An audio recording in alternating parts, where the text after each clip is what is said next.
Hello students, I welcome you all to today's session. I hope you all are doing good. So students, आज हम जिस chapter को पढ़ने वाले हैं उस चैप्टर का नाम है बेबीज ऑफ एनिमल्स, यानी कि एनिमल्स के बच्चे। अब हम इस चैप्टर में देखेंगे कि कौन से एनिमल के बच्चों को क्या क्या कहा जाता है। Can you match these animals to their babies? तो अब आपको एक साइड पे एनिमल्स दिए गए हैं और राइट हैंड साइड पे आपको उन्हीं एनिमल्स के बेबीज के नाम दिए गए हैं। आइए उन्हें मैच करते हैं। फर्स्ट, हॉर्स यानी कि घोड़ा। घोड़े के बच्चे को कहा जाता है कोल्ट। हॉर्स के बेबी का नाम होता है कोल्ट। सेकंड, काऊ यानी कि गाय। काऊ के बच्चे को कहा जाता है काफ यानी कि बछड़ा। Third, cat. कैट यानी कि बिल्ली। बिल्ली के बच्चे को कहा जाता है किटन। Fourth, lion. लायन के बेबी को कहा जाता है कब, और लायन को किंग ऑफ द जंगल भी कहा जाता है।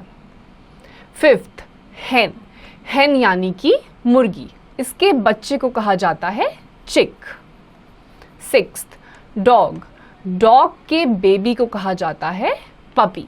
और पपीज जो होते हैं या डॉग्स होते हैं, इन्हें आप पेट भी कर सकते हैं। पेट यानी कि आप इन्हें घर पे लाके इनका पालन पोषण भी कर सकते हैं। Knowledge corner.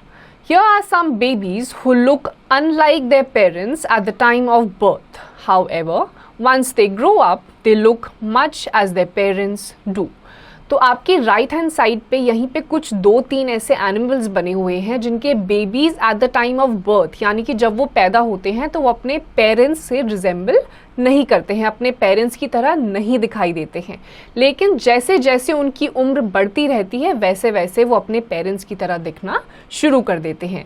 इनके एग्जाम्पल्स हैं tadpoles hatch from eggs and grown up to be frogs। जो फ्रॉग्स यानी कि मेंढक होते हैं उनके बेबीज को टैडपोल कहा जाता है, और जिस टाइम पे ये एग से हैच होते हैं यानी कि इनका अंडा जब फूटता है और उससे टैडपोल निकलता है, उस टाइम पे ये बिल्कुल भी फ्रॉग की तरह नहीं दिखाई देते। लेकिन जैसे जैसे ये अपनी एज में बड़े होते रहते हैं वैसे ही ये फ्रॉग्स की तरह दिखाई देने लगते हैं।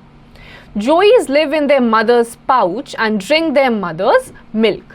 जोईज यानी कि कैंगरू का बेबी। जो कैंगरू का बेबी होता है वो भी at the time of the birth बिल्कुल भी कैंगरू की तरह रिजेंबल नहीं करता है, लेकिन जैसे जैसे बड़ा होता रहता है वैसे ही कैंगरू की तरह उसकी शेप बनना स्टार्ट हो जाती है। So students, here comes the end of this chapter. इस चैप्टर में हमने अलग अलग एनिमल्स और उनके बेबीज के नाम पढ़े। आई होप आपको इस चैप्टर में बहुत मजा आया होगा।